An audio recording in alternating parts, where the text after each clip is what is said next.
As of this year, I became a full-time creative entrepreneur, got monetized on YouTube, went on my first and second solo trip. I've gotten paid for performing live, for creating my own artwork, for painting murals. And the way I was able to execute this is by priming my mind for success and rewriting my identity. Before we start, this is Luz,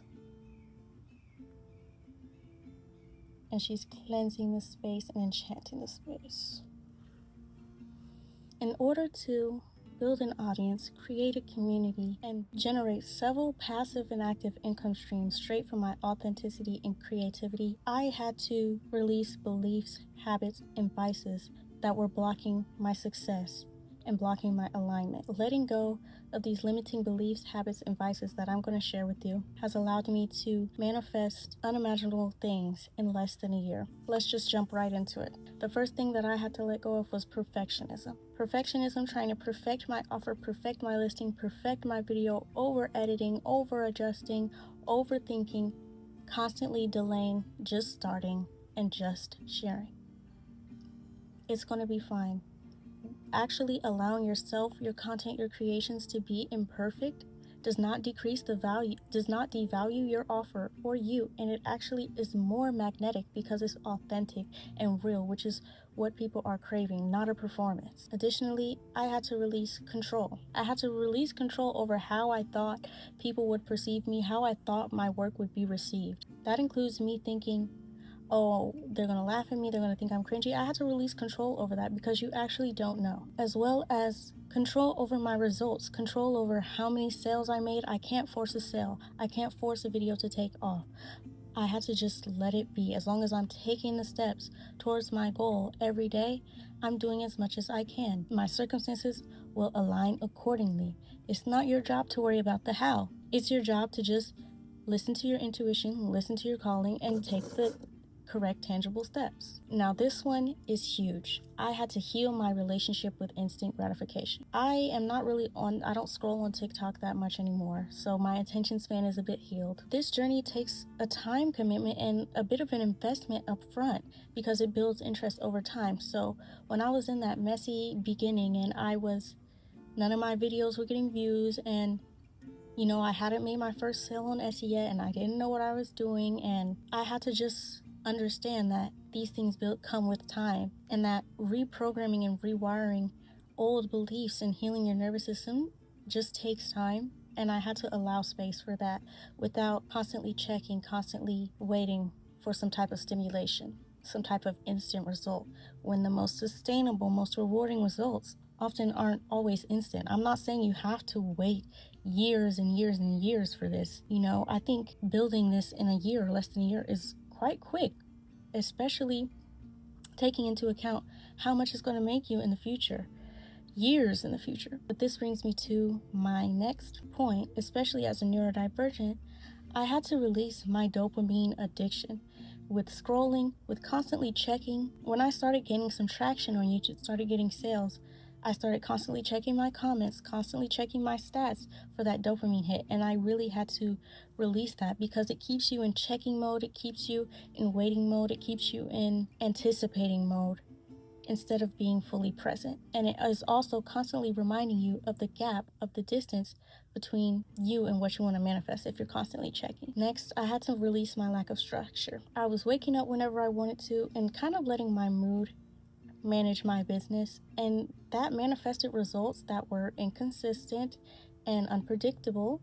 kind of like human emotions are, especially as a woman. So I had to build in structure and continue to show up and not wake up whenever I want to wake up.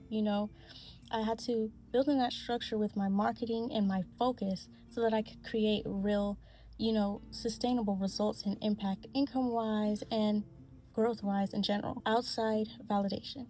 I had to stop waiting on permission from a society that was never going to give it to me.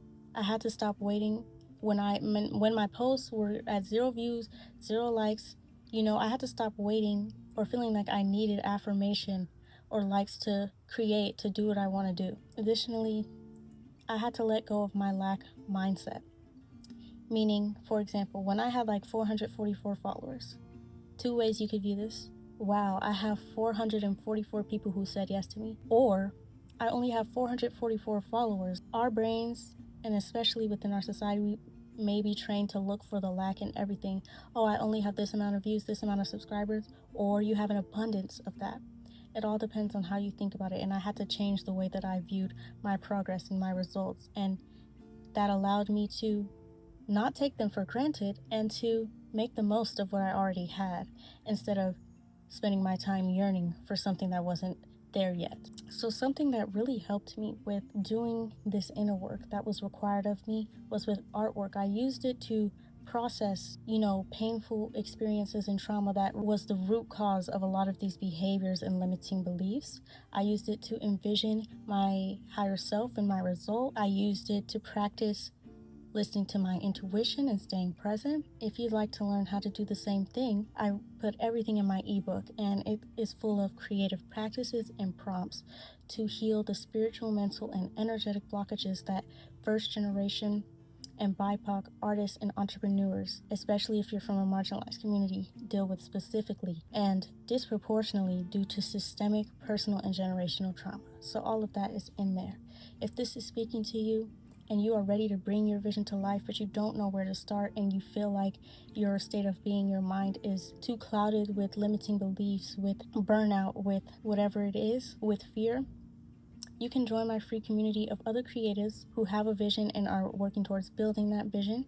And you can also get a free creative business breakthrough guide that will guide you through the roots of subconscious resistance that is preventing you from going all in on your dreams, and how those subconscious resistance wounds manifest in your mind, your behaviors, and how to identify them. It also includes a reflection guide full of questions that every aspiring entrepreneur and creative should ask themselves to get to the root of what's blocking them, to get to the root of what is their story, what is their purpose, what should they build their offers and their community around, to get to the root of what direction to go in, healing wise and strategy wise. And it also is illustrated and has some mystical, magical, witchy art guidance too. So you can get that for free by joining my free community on School.